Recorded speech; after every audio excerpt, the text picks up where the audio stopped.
Part two. There's a sequel, and the sequel, social commentary, but again, it's like, to me, the first, like, I saw the social comment. It's a black film. I definitely know what the social commentary is. But for me, it was just a movie about grief and letting go, like going through the process of that. That hit me more than the social commentary. Duh, you got blacks and indigenous, like, the Mexicans and Central American, South Americans. Like, come on, I know the social commentary at the top of there, dude. But like I said, the social commentary continues. You know what I'm saying? And it gets deeper. And I wonder what the third one will be, because for this one, it was about political ideals and what change can look like, right? On some Martin Malcolm shit. One radical, one not as radical, or not radical, let's be real. One is about collectiveness and working together and using and showing said resources to be hopeful to what the future can be without racism. And then the other one is like, yeah, nah, we just gotta get rid of them. Like, if you really think about it, like, that's what he's about. Like, he was just like, yo, we about to start war with the world, and we're gonna be on top. And being on top, what it is that people have to die. There is no such thing as a non-violent revolution. And that's radical, right? Death, war, destruction. That's how you really get change. Like, let's just look at history. That's how you get change. The idea of how we're going to get things changed through diplomacy, democracy. I mean, in a sense, has it worked? Yes. But even those things require some sort of revolutionary push. You know what I'm saying? Like, people voted before civil rights. Those were white people. It took civil rights and all these things for us as black people just to vote, right? So now we could participate in democracy. But look at what we had to go through. It was violent. The movement that we were following, well, again, some people, not everybody was following Martin Luther King and such during these times, but we saw the footage. We know what was going on. We saw what the state did to its people. I don't give a fuck about black or white. The state holds down black Americans. The American state sent dogs on other Americans, black Americans, its own people. So we had to fight for that. There's no change without fighting. The women's movement too, right? Took a lot of organizing. Like, it was the same thing. It got violent. You don't get no friggin' change without violence. And Killmonger was just like, well, let's just go to the source of the fucking problem and eliminate it. I mean, I'm leading this and I'm a tyrant and what I say goes, and that's what it is. And that's messed up. But the man was going to make change for people that look like me. I think he was going to not only get change, but we collecting on the debt that's old, bruh. There's some equity out here. We about to get that. That's ours. And we about to be on top. And we gonna kill whoever's in our way.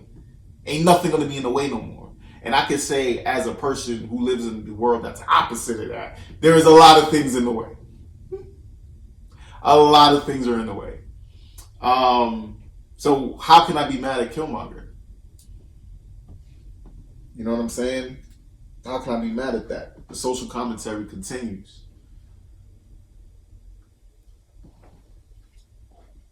Part 2. Here we go. Quick synopsis. As we know, I think it was last year in 2021, we lost Chadwick Boseman. Rest in peace to Chadwick Boseman. Yeah, Marvel understood. I think, no, it was either 2020 or 2021. It was either a year or 2 years ago. But rest in peace again to Chadwick Boseman. After he had died, Marvel said they're not going to reprise his character out of respect, which I think they shouldn't have. They're not going to recast. They're not going to do anything like that.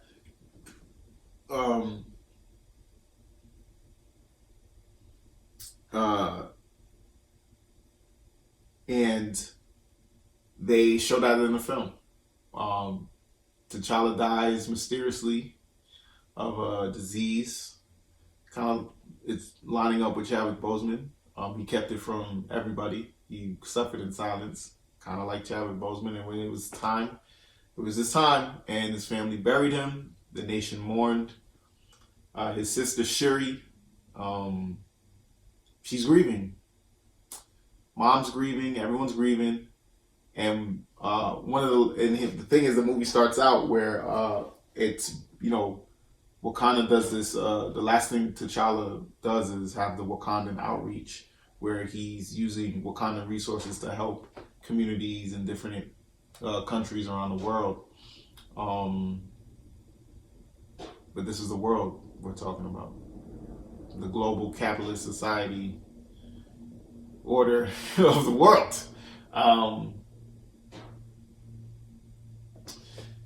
And it opens up with some people trying to steal vibranium.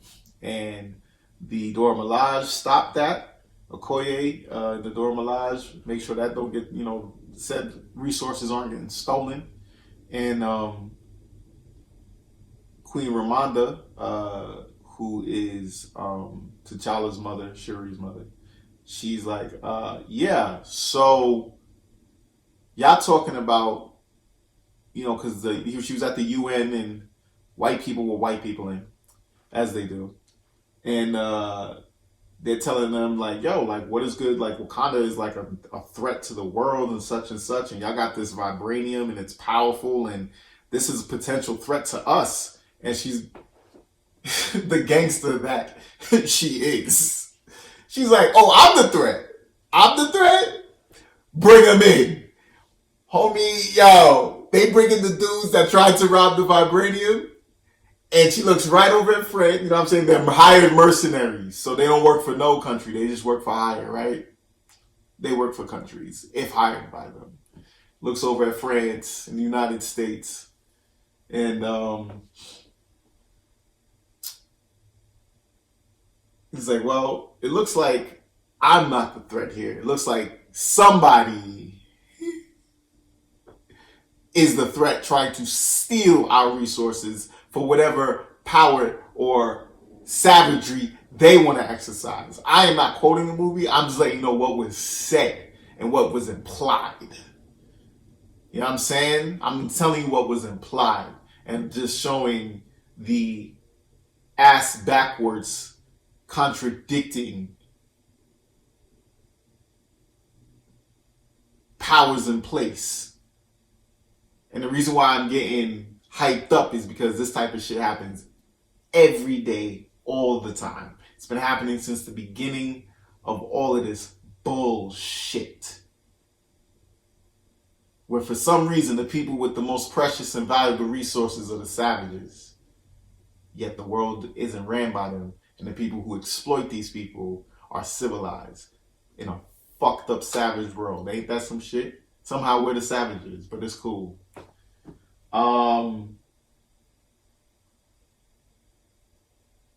But we're getting back into, we go back to Wakanda. Shuri is, she's grieving, but she's like I feel like definitely something I did. And some people do sometimes. They do not go through the grieving process. Right? Where it's just like they dive themselves into something. They dive into work or they dive into certain things and they're dealing with guilt and pain and rage and all these other things. And you know, she's like, hey, let's try and recreate the heart-shaped herb. And she's like, no, because this traditional crap is like the reason why we're here. And we ended up in this place. And Wakanda don't need no friggin' Black Panther. It don't need no heart-shaped herb. What it needs is technology, because that's the only thing that's going to keep us safe and keeping things forward. And she's like, you know what? I hear you, but I'm your mother, so we're going to go. And we're going to do some things because it's been a year. It's a year today that your brother died, and we are going to take a walk. And before I even get to that part, there is a incident that also takes place where the CIA and the U.S. Navy or whatever, I don't know, I don't remember, but they're like underwater looking for vibranium using this machine built by some American scientist that tracks vibranium, and they're using it in the ocean. And then they get attacked by a bunch of blue people who come out of the ocean. They live there from there. And one of them fly. His name is Namor. Namor. Can't even do it right. Namor. Namor is the antagonist in part 2, Wakanda Forever. He's awesome. Let me not get all over the place. Cut back to where Shuri and her mom, they're by some river, lake thing, and they got a campfire going, and they're just talking, mother and daughter, and she's like, yo, it's time to,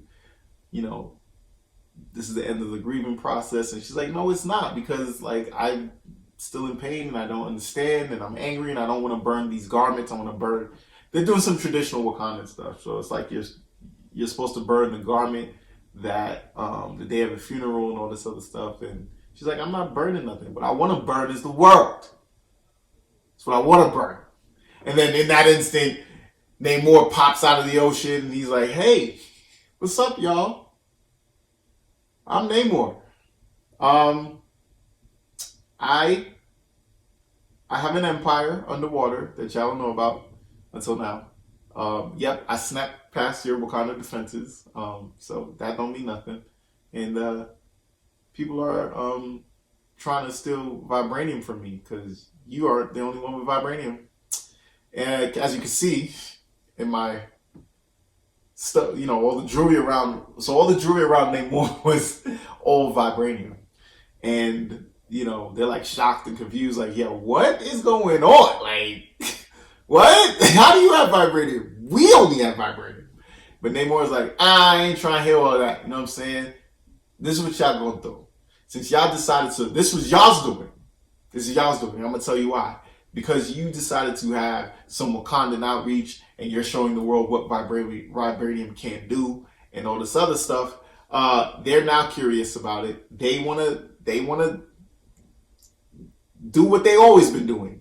Kill us and exploit us for our resources. Not happening. Not happening. I have a whole entire people and nation to look after. Not happening. I'll even get into why he even takes it personally. And he's like, look, and don't try to challenge me. Like, this is what y'all gonna do. Y'all gonna bring me the American scientist so I can kill her or kill them. And that'll be the end of that. And, we'll be an alliance and, we don't have to worry. We just have to stick together because we know the world is coming for us now that they know vibranium and what it can do. So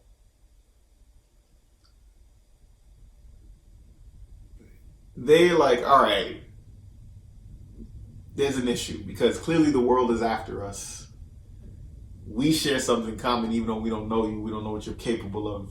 You got past our defenses, all this other stuff. And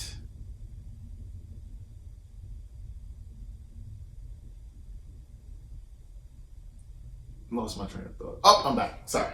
And Shuri and Okoye cut to a Shuri and Okoye. They track down who the scientists of the, who built the machine that tracks vibranium. They track them down. It's a student at MIT. Her name is Riri Williams, and she is a genius, kind of like Tony Stark. And she's 19, and she did not build it for any government CIA situation. She did it for a project for class, and they stole it. And she didn't get nothing for it. She didn't even know where it was at. She was like, "Oh, I just made that junk for class. I didn't, they said it wasn't gonna work. They said it didn't work." And clearly it does. They exploited her, and they took, a young, brilliant mind, exploited them for their own gain. White people. And yeah. And now this is causing, conflict between two nations, two of the most powerful nations on the planet, and the rest of them who think they're powerful.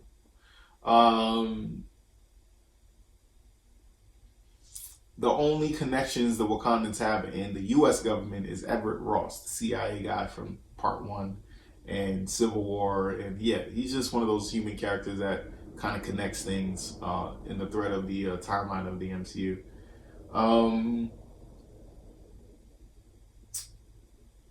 And Everett Ross is a friend and ally. It's not a friend, but an ally to the Wakandans, only because they saved his life in Part 1. And during this time, Everett's trying to cover for them with the CIA and the government while they try Okoye and Shuri in Boston getting Riri to go back to Wakanda, because they were gonna bring. Once they found out Riri Williams was a scientist, genius, all this other stuff, but she's not a threat, they were like, "Nah, we can't let Namor kill her. Like, that's wild. Like, can't let that happen." So they're like, "Yo, we got to bring her back to Wakanda." They failed to do so, and Namor and Namora, I believe that's either his queen or sister, I don't know, princess, I don't know. They didn't really get into her too much from what I remember, but yeah. So here's the thing: Namor is a mutant. Listen to what I just said. Namor's a mutant. He's the only one of his people who can fly. He's the strongest. He commands the water. And what else can he do? Yeah, he's just like he's a god to them, right? He could breathe without. So that all of the what are they called? They're really Atlanteans, but they call them the Talokan. They need masks with water on them to breathe, and they're blue once they're out the water too. So their physiology is different from Namor's. Namor is the strongest, so I guess of the physiology.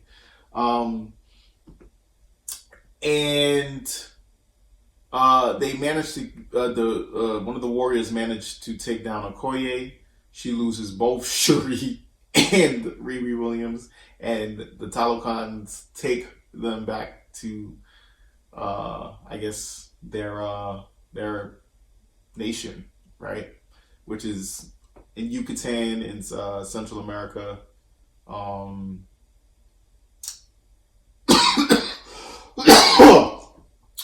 Okoye goes back and she's like, "Look, my queen, I failed."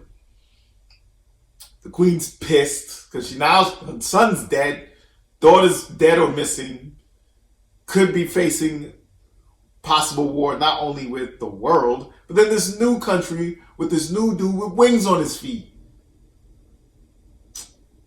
He's scary, yo. He got past the defenses. And he got vibranium. Like, what do you want me to do, yo? It's crazy right now. It's crazy times. You messed up. You're demoted. So she fired, like, that. You can say she fires Okoye for being the general in the Dora Milaje. And she decides to go to Nakia, who is in Haiti. I think she's, like, running a school in Haiti. And, by the way, Sakpase. A lot of Haitian symbolism in this movie. Which I love too. Yeah, get back on track. So she goes to Nakia. Nakia is like, "Yo, I need your help finding Shuri. She's missing. You know how to infiltrate into countries and nations, such and such." She's like, I don't know, but then she's like, "Well, no, that's Shuri. I'm family, but we're gonna make this happen. I'm gonna go get her." During this time, Shuri's on her politicalness with Namor. She's like, "Yo, show me your country. please don't, let's find a peaceful way to do this. We cannot kill the scientists. We can't do these things. And Namor's like, you know what? We're alike. We're more alike than you think. And I'm gonna show you what's up. I'm gonna show you my nation and see why I have to do what I have to do. And then he also explains who he is. So Namor is about a couple of 100 years old. He kind of tells the story of how Talokan became Talokan, and this is during the time of pretty much Europeans coming over here and fucking shit up, Spanish conquistadors and such. And during the time of his childhood and his mom, because he ages slow, that's why he's a few hundred years old. His mom died, and he buries his mother. And what he sees is just, the enslavement of his people and the extraction of resources and just the true history of the world today and how it got here. And so he was on some Django shit, and he killed all of them and he burned them down, and they called him the son of the devil and Namor. That's how he got his name, because his name is Kalkukan. Well, that's what his people call him anyway. And he's like, yeah, I understand. I'm older than you, and I understand how things work. And you have to be ruthless and vicious, and at all costs protect your people. At all costs. If people gotta die, people gotta die. That's why he's like, yo, I gotta kill the scientists, because hell no, I'm not. That's not happening. Not on my watch. Slavery, all the exploitation, get that shit the fuck out of here. He's seen it firsthand. He's seen the true nature of it, like the source, the seed of what the world is today. He's seen it. He's witnessed it. So he's like, nah, we gotta make shit happen. I'm looking for an ally. And he does some real gangster shit. He's like, yo, and if you're not gonna be my ally, you in the way too. I will fuck Wakanda up, is what he said, basically. That's not what he said, but that's what he said, basically. Like, look, if we don't join forces, I'm gonna fuck you up. And in that time, he's called to go to Wakanda, or not to go to Wakanda, but he's called to go see Queen Ramonda, and she's trying to be on some like, look, you can't kill that kid, man. It's a child, and she's basically saying, look, like we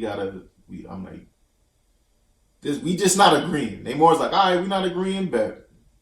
Okay, we're not on the same page. During this time, Nakia sneaks into and rescues Shuri and Riri and takes them back to Wakanda. During this time, one of Namor's, I guess, servants or somebody, Namor, one of his citizens get killed by Nakia, Wakandan, and pretty much just like an act of war now. Now, Talokan versus Wakanda. Shuri makes it back to Wakanda. Big, Act 2 fight. Namor and his people, they get into Wakanda, flood that bitch, fuck some shit up, and Baku gets the biggest, hardest punch that he's ever felt in his life. And the Wakandan city is not destroyed. It's not destroyed, but it's under attack. So they decide to go flee to the mountains, to where the Jabari will give, it's like a refugee situation where he's like, look, we got to figure out how we're going to handle this, because clearly this guy ain't playing. And during this time, Queen Ramonda is killed. And Shuri is not the queen. And Shuri and Nakia like, look, you're the queen now. And she buries her mother. And Baku gives her counsel. And Nakia and Shuri like, yo, let's try and recreate the heart shape, or let's try and do it. I think Shuri comes to the realization, like, you know what? I'm out of fucking family, resources. I gotta figure out something to take down Namor. She recreates the heart shape herb, She goes into the ancestral plane. What does she see? Her cousin, Killmonger. I love this scene. Because I didn't expect, when I first saw it, I didn't expect to see him, but he was there. And I was like, all right, cool, it's my nigga, let's go, right? And the reason why is because she's like, he kind of breaks it down like, yo, daddy ain't shit. Your mom got killed. Your brother was too noble and too soft. So what you gonna do? You try to handle business like your cousin? So it's like, he was talking to her, like, he's like, I want to be strong. Like, she's like, wants her Wakanda shit. He's like, oh, word, cousin, word. You on his Oakland shit. I love it. Anyway, she comes out of it and she's like filled with vengeance and rage. And then she's like, oh, this is this epic ass bit where she's like in the Black Panther suit. Yes, Shuri is the queen and she's getting the Black Panther shit on. And it was dope. I enjoyed it. I'm not going to get into the commentary about, you know, the whole stupidity of, oh, they're demasculating it. They don't want the black man to be black. Hey, shut up. But yeah, Shuri's Black Panther, and she's like, yo, I'm the queen. I run Wakanda. We are going to get to Namor, and we are going to do it outside of the country. We're going to go into the ocean. We're going to go into his territory and get shit popping, bruh. I loved it. I love that. And it was just dope. It was dope to just see like the final battle, in my opinion, was kind of like like it wasn't bad, but it wasn't like, you know, these movies, they especially the Black Panther series, they don't have like big epic endings in their final battles.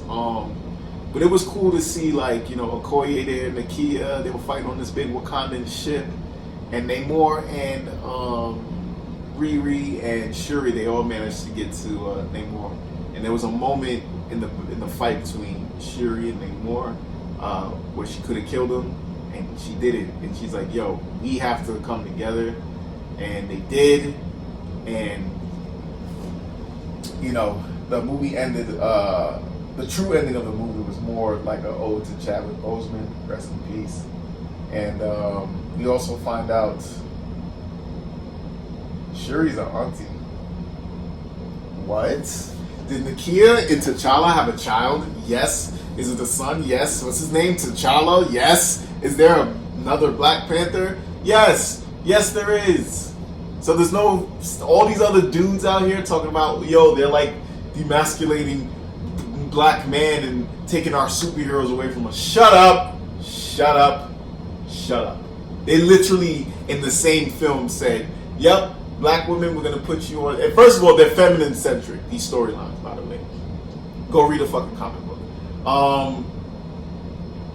But they literally made the Black Panther a woman, and at the end they're letting you know that there's already another male Black Panther.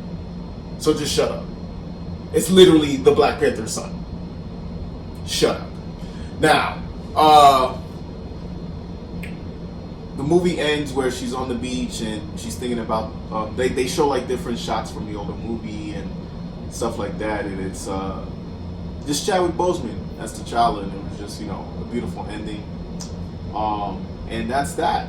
That's Black Panther 2. Longer than the first synopsis, but I don't care. So I think I touched on like the social commentary a bit already. There's a lot of political symbolism and all of that, social commentary, whatever. I touched on it already. So the topic question that I'm going to get into is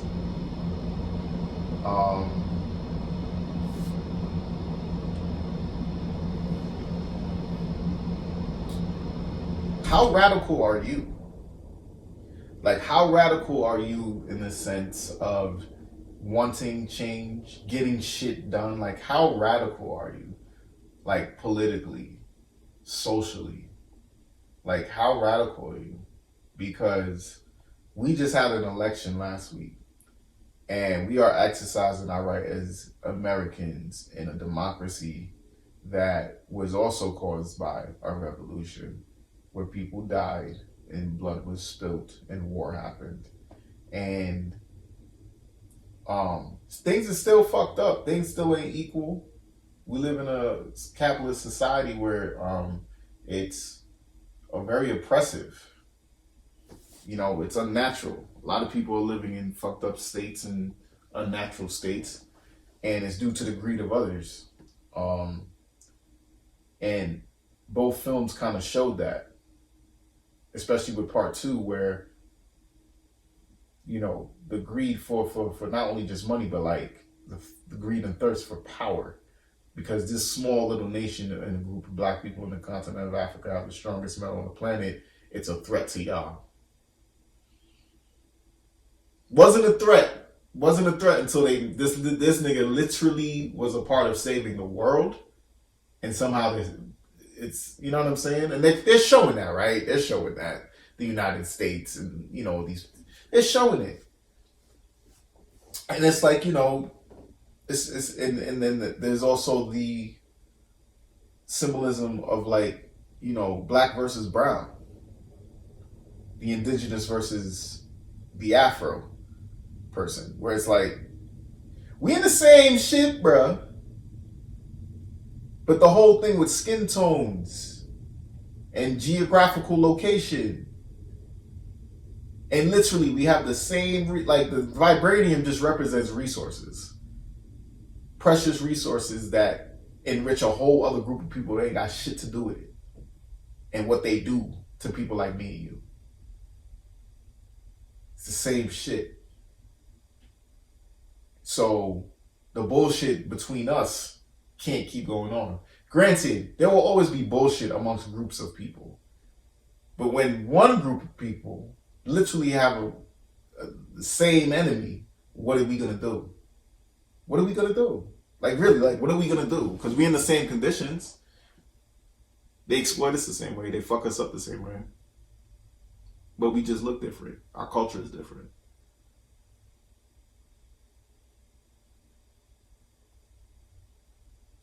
Yeah, man. It's how radical are you? I'm radical to the point where it's like Namor is not a villain.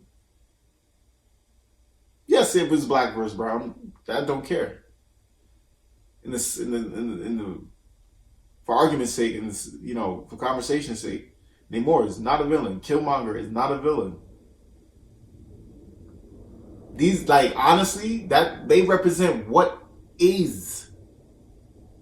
In an ideal world, we want to be the Black Panther. In an ideal world, we want to be T'Challa. You know what I'm saying? In an ideal world, that's how things would operate. That's not how they are. Namor was going to kill a 19-year-old girl to save his people.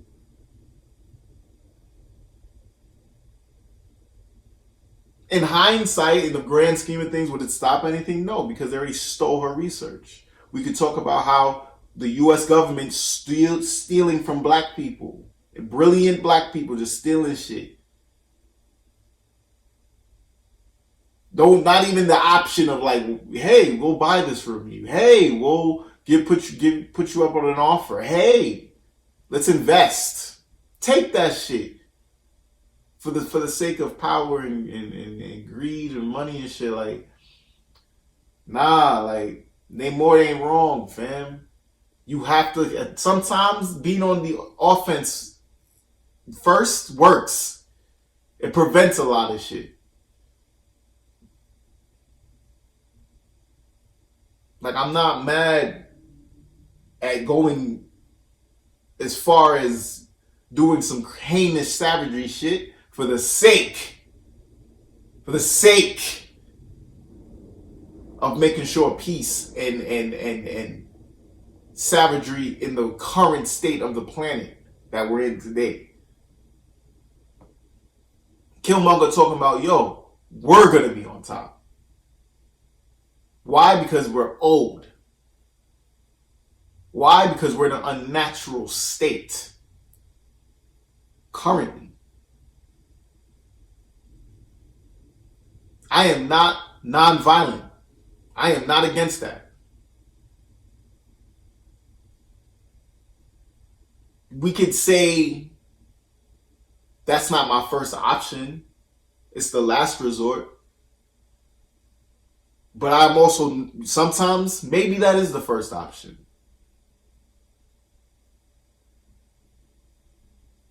Maybe it is. You get what I'm saying? Like, it sucks. It's crazy. Like, it's sad. But like I've said in other podcast episodes, we are not this civilized society. We're sophisticated savages. Keyword being savages. We're still savage. Why not just embrace it? Move the fucking sophistication out the way. Let's fucking be all we can be. You know, like, I am not non-violent, bruh. Sometimes when you gotta get shit done, you gotta get shit done.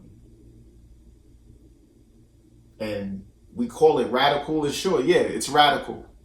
You know what else is radical? The fucking conditions a lot of us are in. That shit is radical as fuck. And what's crazy is like a lot of people don't even see it or don't know about it. But it's why shit is fucked up for you. Shit is not fucked up because that shit is designed, bro. That shit is designed. We know that. It's not, it's just a coincidence. Certain groups of people do worse than others, better than others. Like, the fuck out of here, fam. No, that shit is unnatural. That shit is designed. That shit is not that shit is not natural. That shit is man-made. Therefore, it can be destroyed. It can be destroyed.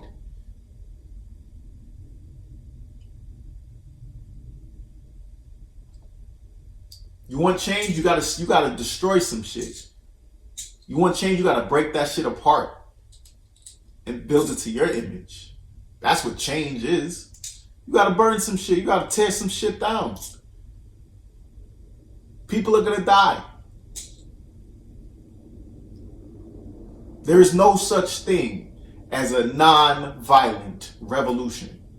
People are going to die. People are going to get hurt. There's going to be mass casualties for the sake of the future, for the sake of hope.